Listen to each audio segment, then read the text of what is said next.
The new Wastelanders endgame is quite grindy, and it can be difficult to figure out all the ways to farm reputation and gold bullion all by yourself. As such, I created a complete guide featuring a strategy map to make your farming journey a little less painful. Let me present it to you.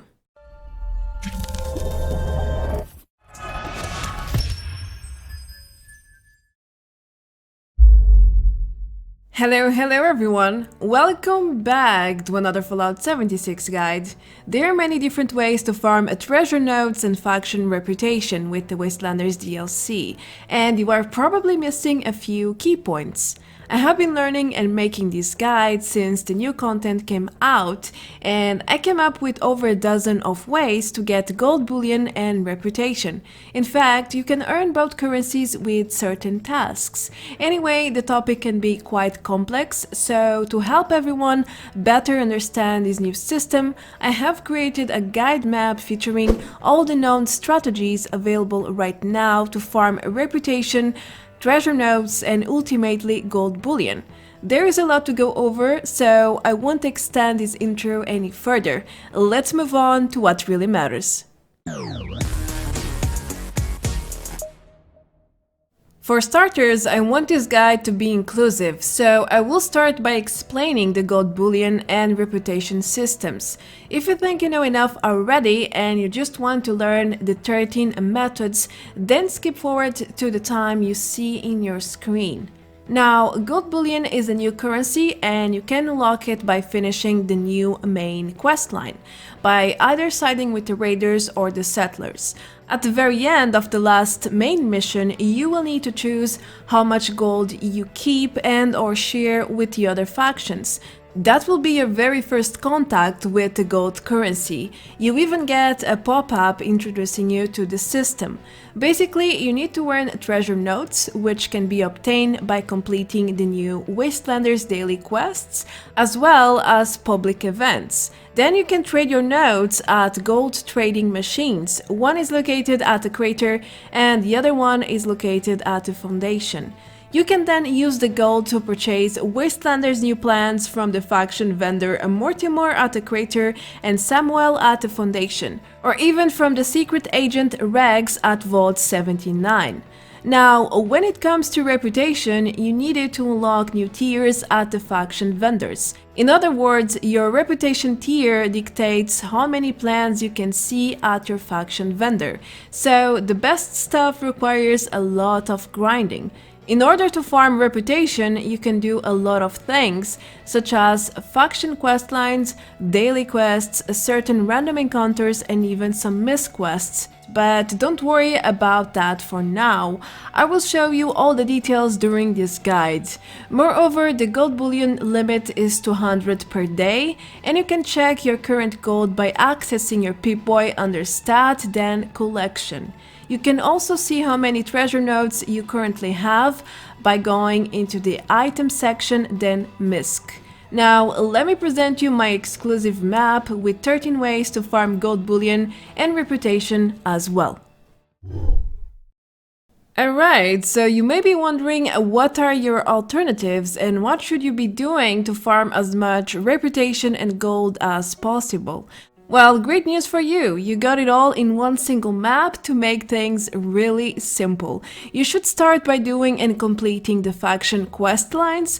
First, you will get a decent amount of reputation, and secondly, you will also unlock the gold bullion system, and that's really important.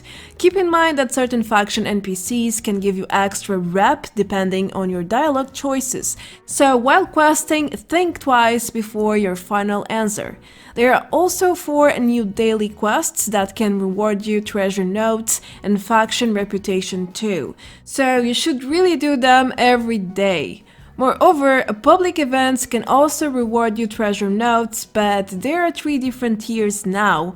Tier 1 public events, such as Scorched Earth, will reward you with 4 treasure nodes. Moving forward, the Ohio River Adventures has 2 MISC quests to earn Raider's reputation, and you can also farm specific random encounters to increase your faction rep even further. Lastly, you shouldn't forget SMILEY, a gold bullion NPC who can sell you gold in exchange for caps. You can get up to 300 gold per week. As you can see, there's a lot you can do to farm both currencies. Now, let me share the details as well as some tips regarding each strategy. Let's continue. As I already said, faction quest lines are a must-do to reach the endgame content. Now, something a lot of people don't know is that you can do most quests for both faction with just one character. Until a certain point, of course, where you must choose which faction you want to side with, but you can perfectly develop your relationship with both factions and earn free reputation until that moment comes. So just go ahead, complete the main quests until you reach the point of no return with the two.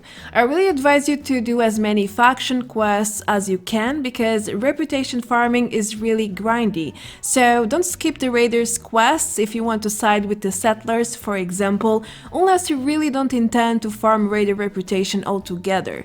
I hope you get my point here.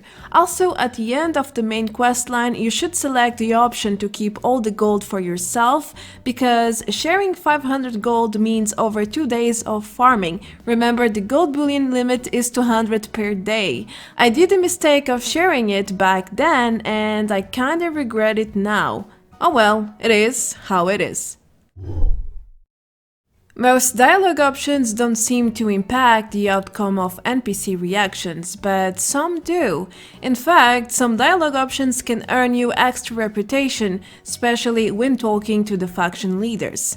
So make sure to think twice about your answers while talking to them during your faction quests. For instance, Paige is the Good Samaritan and he sometimes gives you reputation for friendly and cooperative answers, especially those under charisma. In contrast, we have Meg, who has a sense of humor and she can give you reputation when you act like a smartass. I am serious.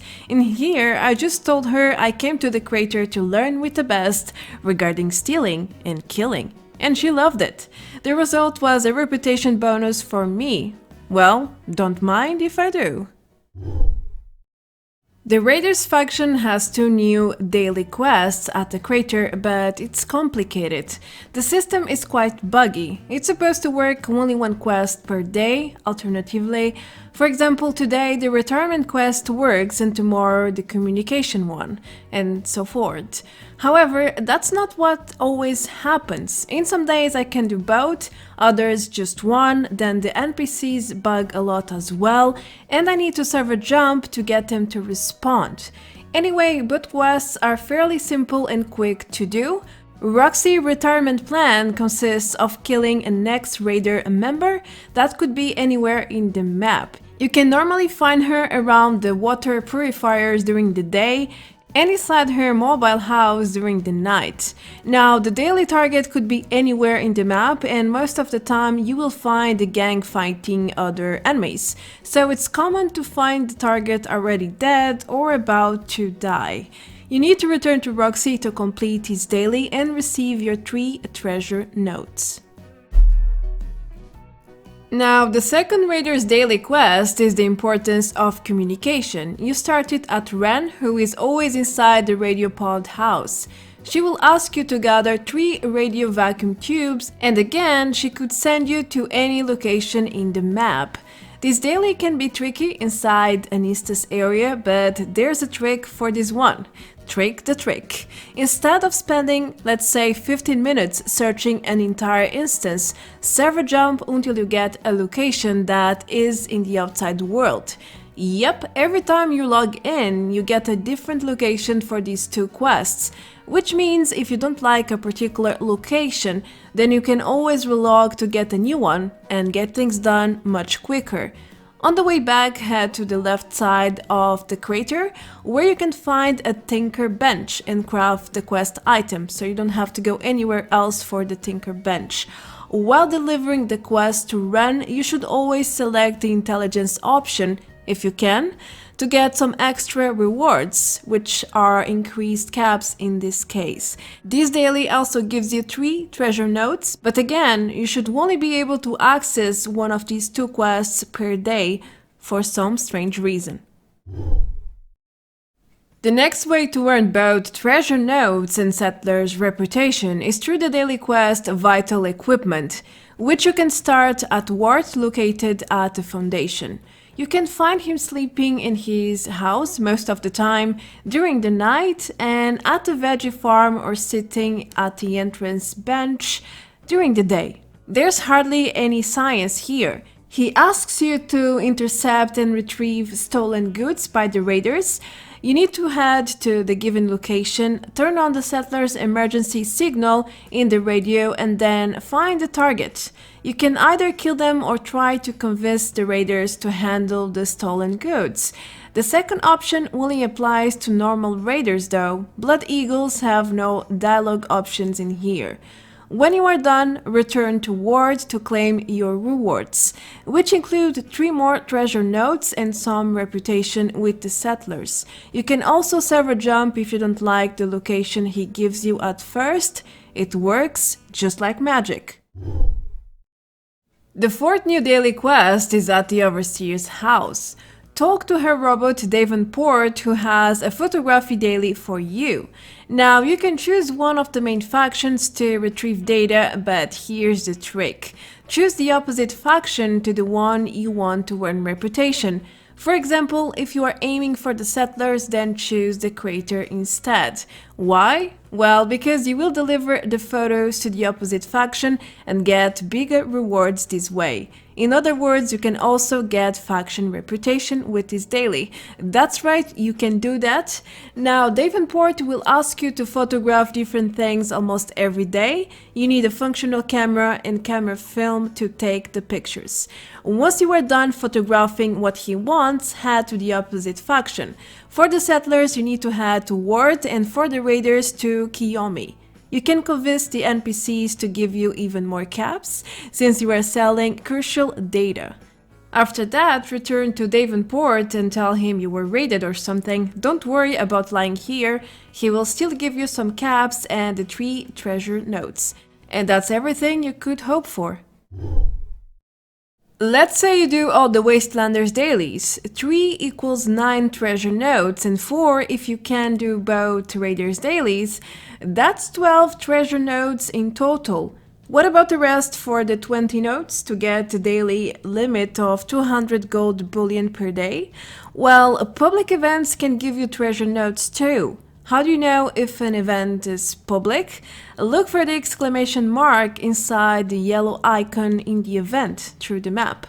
Anyhow, there are different public event tiers now, and only 4 can give you the 4 treasure notes reward per event. These are the most difficult and group-dependent events, which include Scorch Earth, Encrypted, Project Paradise, and Radiation Rumble. These are the Tier 1 public events with the 4 notes per event completed. Now, if you do the dailies, you would need to do only 2 or 3 Tier 1 events to reach your daily cap. Pretty easy, no? Now, Tier 2 and 3 public events can also reward you with some treasure notes. Not as many per event, but still, something is something. For example, Free Range, One Violent Night, and Runyon Fever can give you 3 treasure notes each, and they are fairly easy to do alone. Then you basically have all the low-level public events on the easy tier, such as Jailbreak and Swarm of Suitors. They are also very easy to do, just quite time-consuming, especially for just 2 treasure notes.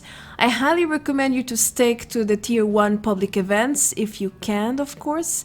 It saves you a lot of time. Keep in mind that there is no limit for treasure notes, so you can always save them for the next day to unlock more gold bullion. The Ohio River Adventures is a quite hidden location, and not many people know that this location is now some sort of Marlook factory, with 2 Raider daily MISC quests there. If you want to farm a raider reputation, then please don't forget to come here and get business done every single day. First of all, you should talk to Fishbones. He's at the end of the camp, past the boat, wearing a cool raider mask, very difficult to miss. Now, if you ask him if he needs help, he will ask you to defend the water purifiers around. Tell him you are in and get ready to defend 3 Marlook waves. Don't worry, they are very low level, so it's very easy to do. While you do this sort of defense, make sure to collect all the Marlook meat you encounter from the enemy bodies. Why? Because you will need it for the next daily, so hold on to it. Once the last wave ends, you will receive 50 caps, but you have to go back and talk to Fishbones in order to receive your raider's reputation. Now head to the main cabin at the center of the camp. You should find a black eye in there. Talk to her and offer her some Marlook products. It seems like the 10 Marlook meat pieces gives you the most reputation according to some people, but honestly speaking, just give her whatever you have at the time. No big deal. What matters is to complete this MISC quest as well and stack the reputation. Oh Smiley, dear Smiley, please do not forget Smiley, the new gold trader who seems to live at the WAYWARD Inn.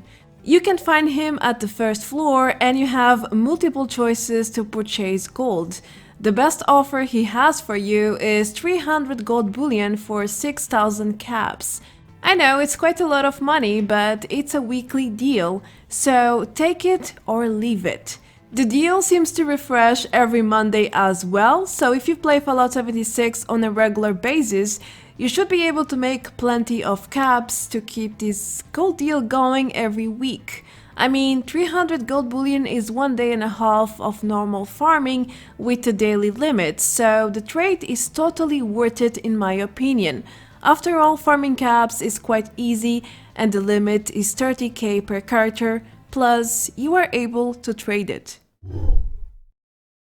Alright, now let's talk a little bit about random encounters. There's a new type of them called faction or conflict encounters. Locations with the spawn will always feature a faction versus another faction. It could be settlers versus scorched, raiders versus wolves, even settlers versus raiders. I have a guide on how to farm faction reputation through this type of random encounter. I explain everything in great detail there, so if you would like to learn more about this topic, I really suggest you to check it out. Otherwise, I would have to make this guide much longer in order to explain everything in depth. But all in all, you can get small amounts of reputation by siding and protecting the faction at each encounter. It could be settlers or raiders. Sometimes you even have to choose, as I mentioned, when you encounter a settlers versus raiders encounter. You can easily server jump on locations with this sort of encounter type, just like the one I am showing here, which makes reputation much easier to farm if you know where to look at. Moreover, there are other random encounters that can give you faction reputation, such as camp encounters. Sometimes you need to help NPCs, other times you just need to advise them where to go. There is a quite common encounter featuring 2 scavengers. You need to choose one faction and advise them to join it. Needless to say that you will earn reputation with the faction you recommend. This type of event doesn't really have a fixed spawn, which makes it a very unreliable way to farm a reputation by itself. However, it's useful knowledge and every little bit counts. So if you adventure a lot or you know another random encounter spawn with the faction encounters I mentioned before, then don't just pass by. Go ahead, do the random encounters, or you will miss a lot of reputation after a few months or even just weeks. Lastly, I have a small extra for you.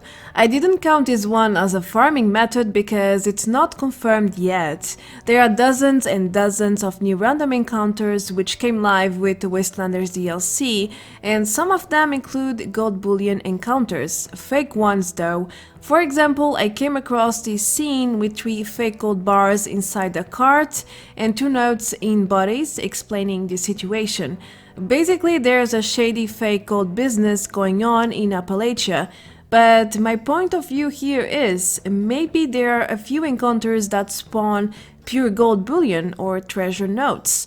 I haven't found any so far, but I have seen rumors suggesting that they do exist. Maybe they do, maybe they don't. Maybe you guys can help me find the truth here. Feel free to leave a comment below if you have any further details. Thank you in advance. The endgame content has deeply changed with the Wastelanders DLC, and these are all the ways I have found to farm gold bullion as well as faction reputation. I believe there may be a few more hidden MISC quests and or random encounters out there, but only time will tell. It has been only a week since the Wastelanders was released, so there are surely a lot more things to be discovered. Don't forget, treasure notes are limited, by the way. You can farm as many as you want and save them for later, for days in which you don't have as much time to play, for example. You still can turn them for gold bullion and make your own strategy around your lifestyle. Anyway, that's going to be everything for this guide. Thank you so much for watching. I hope you found this information useful. Feel free to leave a like and subscribe for more content like this. You can also support me even further if you want. The links are right below the video. I'm Marta Branco and I will see you very soon in the next one. Until then, take care, adeus, bye bye!